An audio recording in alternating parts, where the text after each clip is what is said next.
Karjat superfast, वेगवान शहराचं वेगवान न्यूज चॅनल।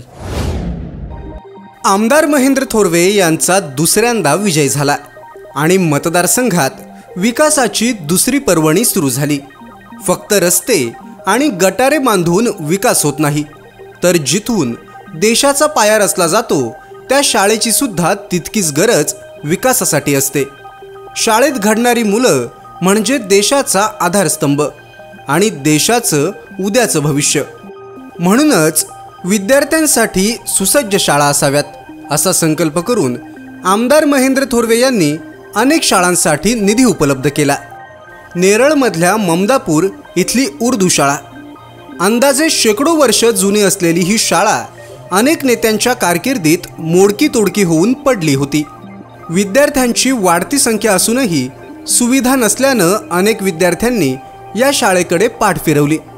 आमदार महेंद्र थोरवे यांनी या शाळेची पाहणी करून लगेचच 60 लाखांचा निधी मंजूर करून दिला आणि अखेर ममदापूर गावात सुसज्ज अशी उर्दू शाळा उभी राहिली।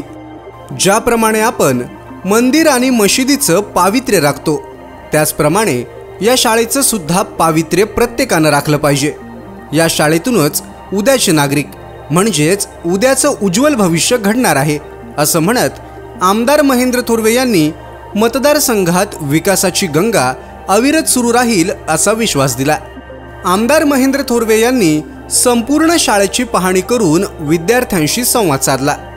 काही वेळ आमदार महेंद्र थोरवे हे लहानग्यांशी गप्पा मारण्यात रमून सुद्धा गेले होते। विद्यार्थ्यांनी आमदार महेंद्र थोरवे यांचे आभार मानत त्यांना प्रेमानं घेराव सुद्धा घातला।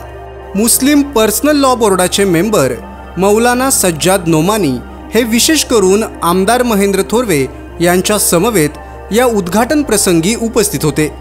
आमदार महेंद्र थोरवे यांच्या विकासाची दूरदृष्टी अनोखी आहे असं म्हणत मौलाना सज्जाद नोमानी यांनी सर्वांना शुभेच्छा दिल्या। या उद्घाटन प्रसंगी आमदार महेंद्र थोरवे यांच्या समवेत प्रसाद थोरवे, सुदाम पवाळी, रेहान पटेल आणि मोठ्या संख्येनं शिवसैनिक, ग्रामस्थ आणि अतिथीगण उपस्थित होते। सुशोभीकरण करून विकास होत नाही असं म्हणणाऱ्या विरोधकांना आमदार महेंद्र थोरवे यांनी शाश्वत आणि सर्वांगीण विकास करून मोठी चपराक दिलेली आहे, एवढं मात्र नक्की। आज या ठिकाणी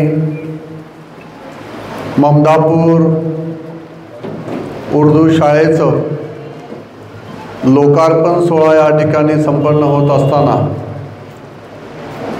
आपल्या सगळ्यांचे गुरुवर्य मौलानाजी या ठिकाणी उपस्थित आहेत आणि सर्व ममदापूर परिसरातील सगळे माझे शिवसेनेचे पदाधिकारी, सर्व ममदापूर गावातील ग्रामस्थ आणि पंचायत समितीचे गटशिक्षण अधिकारी खैरे, आपण सारेजण या लोकार्पण सोहळ्याच्या प्रसंगी उपस्थित आहात। आज सर्वप्रथम या ठिकाणी जाहीर करतो की ममदापूर शाळेचं भूमिपूजन माझ्या हस्ते झालं होतं आणि त्याच ममदापूर शाळेचं आज माझ्या हस्ते लोकार्पण सोहळा या ठिकाणी संपन्न होत आहे।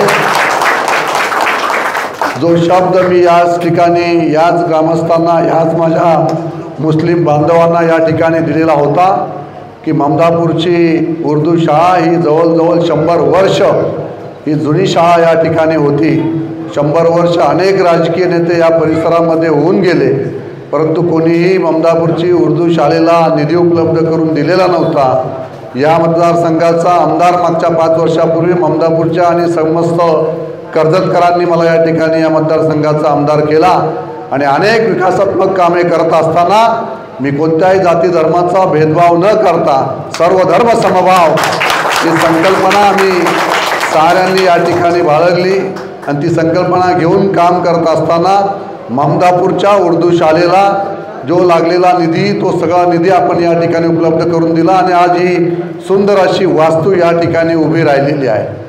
मित्रांनो, आपल्याला सगळ्यांना कल्पना आहे की ममदापूर असेल, दामत असेल, त्यानंतर हाल असेल, दोन्ही हाल या चारही उर्दू शाळा मागच्या 5 वर्षाच्या कालावधीमध्ये मुस्लिम मोहल्यांच्या असणाऱ्या या सगळ्या वस्त्यातील 100 वर्ष जुन्या असणाऱ्या शाळांना निधी आपण उपलब्ध करून आतापर्यंत दिलेला होता।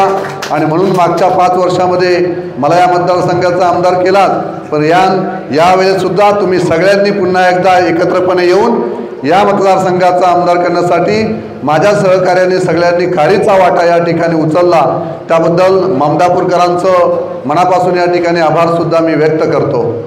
खरं तर शिक्षण क्षेत्रामध्ये काम करत असताना आपण साऱ्यांनी आपण जिल्हा परिषद शाळा ज्या आहेत, ज्या शासकीय शाळा आहेत, या शाळांना आपण प्राधान्य दिलेलं आहे। प्रायव्हेट स्कूल तर आपण त्या ठिकाणी नव्याने उभारत आहेतच, परंतु ज्या ज्या जिल्हा परिषद शाळा आहेत यासुद्धा सुशोभीकरण झाल्या पाहिजेत। आणि याच दृष्टीने बऱ्याचशा ज्या उर्दू शाळा होत्या या उर्दू शाळांकडे या ठिकाणी दुर्लक्ष होतं, आणि म्हणून या उर्दू शाळासुद्धा झाल्या पाहिजेत ही संकल्पना घेऊन आपण या ठिकाणी काम केलं।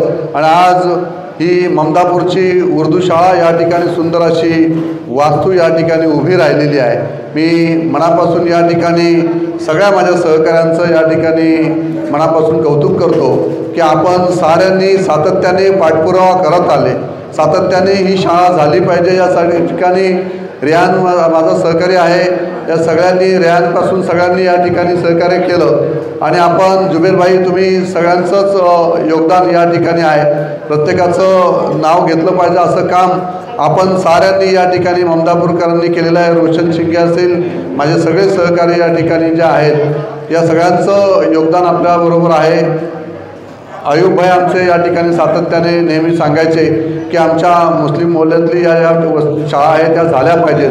दामद शाळासुद्धा अयूबभाई तुम्ही सगळ्यांनी त्या ठिकाणी सांगितलं होतं, त्या शाळेलासुद्धा आपण जवळजवळ 1 कोटी सव्वा कोटी रुपयाचा निधी आपण उपलब्ध करून दिलेला आहे। आणि आता या ठिकाणी ममदापूरचं मध्ये रस्त्याचं जे आता काम आहे हे सुद्धा काम तात्काळ मी आता प्रशासकीय गाडीतच बोललो की जो रस्ता आता राहिलेला आहे त्या रस्त्याचं काम तात्काळ सुरू करायला सांगतो। तो पूर्ण रस्ता काँक्रिटीकरण करून दिला जाईल। त्याच्यानंतर ट्रान्सफॉर्मरसाठी सुद्धा 15 लाख रुपयाचा आपण निधी मंजूर करून दिलेला आहे। अशा पद्धतीने ममदापूरमधील ज्या सामाजिक हिताच्या गोष्टी आहेत त्या आपण प्राधान्य दिलेल्या आहेत, आणि म्हणून ग्रामविकास या परिसराचा झाला पाहिजे या दृष्टीने ममदापूर आता बदलते ममदापूर आपण सारेजण पाहताय की बऱ्याचशा ठिकाणी आपण नव्याने डेव्हलपमेंट या ठिकाणी होत आहेत, नवीन नवीन प्रोजेक्ट या ठिकाणी येत आहेत। आणि म्हणून माझ्या स्थानिकांनासुद्धा ज्या मूलभूत गरजा आहेत या मूलभूत गरजा नागरिकांच्या पूर्ण झाल्या पाहिजेत या दृष्टीने सातत्याने मी आणि माझे सगळे सहकारी या परिसरातले एकत्रपणे आम्ही काम करत आहोत। आणि म्हणून ममदापूरच्या सगळ्याच ग्रामस्थांना माझी विनंती आहे की आपण साऱ्यांनी एकत्रपणे तुम्ही ठामपणे बरोबर राहा। तुम्हाला एक वेगळा ऐतिहासिक विकास ही वास्तू तो ऐतिहासिक उभी केलेली आहे, परंतु अनेक विकास कामे अजून ममदापूर परिसरामध्ये आपल्याला करायची आहेत आणि यासाठी सगळ्या तुमचं सहकार्य सगळ्यांचं आवश्यक आहे। यासाठी साऱ्यांनी एकत्रपणे आगामी होऊ घातलेल्या ज्या ज्या निवडणुका असतील या निवडणुकामध्ये सुद्धा आपण सारेजण बरोबर असले पाहिजेत। मी पुन्हा एकदा साऱ्यांना मनापासून या ठिकाणी शुभेच्छा देतो, खास करून शाळेच्या सगळ्या कमिटीला या ठिकाणी शुभेच्छा देतो की सुंदर अशी वास्तू या ठिकाणी उभी राहिलेली आहे। या वास्तूचं जसं आपण आपलं मंदिर असेल, मस्जिद असेल, जसं आपण मंदिर मस्जिदचं आपण पावित्र्य राखतो तसं माझ्या शाळेचं सुद्धा पावित्र्य आपण साऱ्यांनी या ठिकाणी राखा, कारण तेव्हाच खऱ्या अर्थाने आपण या देशाचे उज्ज्वल भविष्य घडवणारे नागरिक युवक आपण या शाळेच्या माध्यमातून घडू शकू। यासाठीच मी या मॅनेजमेंटला, या शाळेच्या सगळ्या व्यवस्थापनाला या ठिकाणी मनापासून या ठिकाणी शुभेच्छा देतो, विद्यार्थ्यांना शुभेच्छा देतो आणि सगळ्या माझ्या सहकाऱ्यांना मनापासून या ठिकाणी शुभेच्छा देतो आणि या ठिकाणी थांबतो। जय हिंद, जय महाराष्ट्र। बहुत आदर और सम्मान के लायक हमारे आमदार साहब और स्कूल के अध्यापकगण, कुछ सालों पहले तक शायद महाराष्ट्र के लोग भी ममदापूर का नाम नहीं जानते थे, और अब ममदापूर पूरी दुनिया में जाने लगा है। और ये सारी डेवलपमेंट हुआ है वो शिक्षा की वजह से। शिक्षा ही इंसान का असल जेवर है, शिक्षा ही इंसान को इंसान बनाती है। और मैं मुबारकबाद देता हूँ ममदापुर के तमाम लोगों को, विशेषकर हमारे आमदार साहब को, कि उन्होंने इस उर्दू स्कूल को डेवलप किया।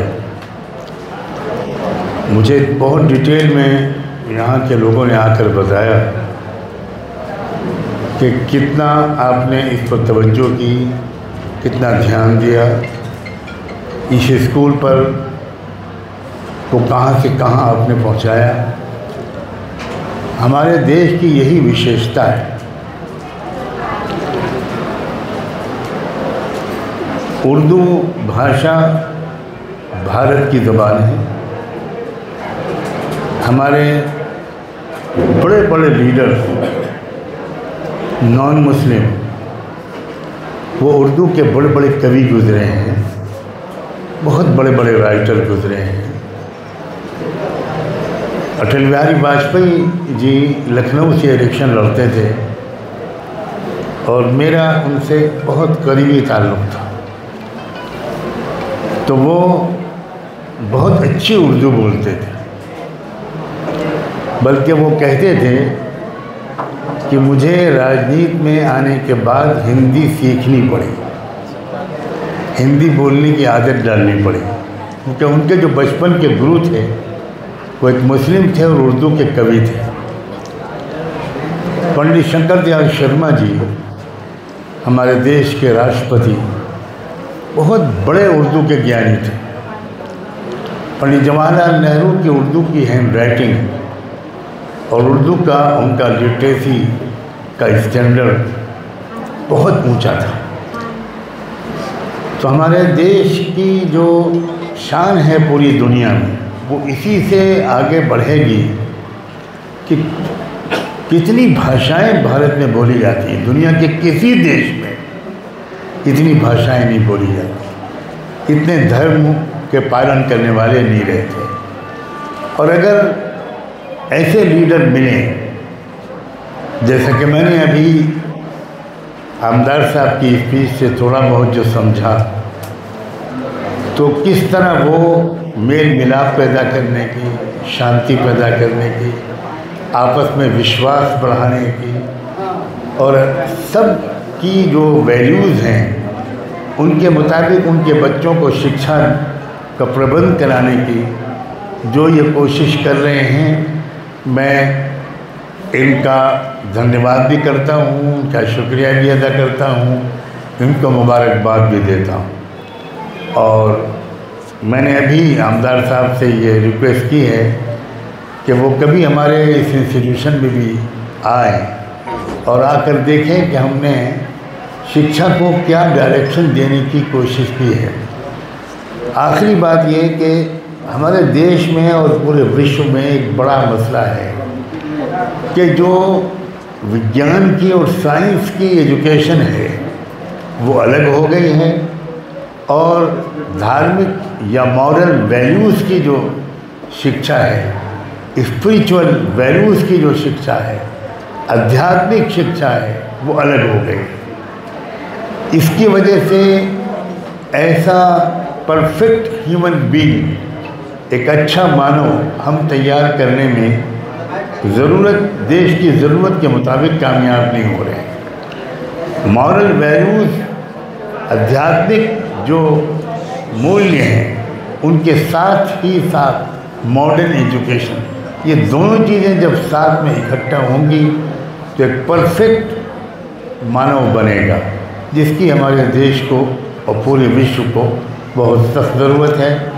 मैं शुक्रिया अदा करता हूँ कि इस अवसर पर मुझे भी आने का मौका दिया गया। बहुत दिल खुश हुआ।